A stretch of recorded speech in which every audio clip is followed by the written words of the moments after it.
કૃષ્ણ ભગવાનના પવિત્ર ચરણોમાં અદ્ભુત શાંતિ અને ભક્તિનો સાગર સમાયેલો છે. ભગવાન કૃષ્ણના પગના તળિયામાં રહેલા ચિહ્નો શંખ, ચક્ર, ગદા અને કમળ એ ભક્તોને માર્ગદર્શન અને રક્ષણ આપે છે. એમના ચરણ સ્પર્શથી ગંગા જેવી પવિત્રતા પ્રાપ્ત થાય છે એવું માનવામાં આવે છે. કૃષ્ણના ચરણો માત્ર દૈવી શક્તિનું પ્રતીક નથી, પરંતુ પ્રેમ, દયા અને કરુણાનો સ્ત્રોત છે.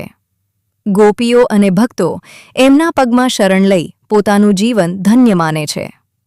એમના ચરણોમાં નમન કરવાથી મનની ચિંતા દૂર થાય છે અને આત્માને શાંતિ મળે છે. એમના પગના ધૂળને પણ પવિત્ર માનવામાં આવે છે, કારણ કે એ ધૂળમાં ભક્તિનો સુગંધ સમાયેલો છે.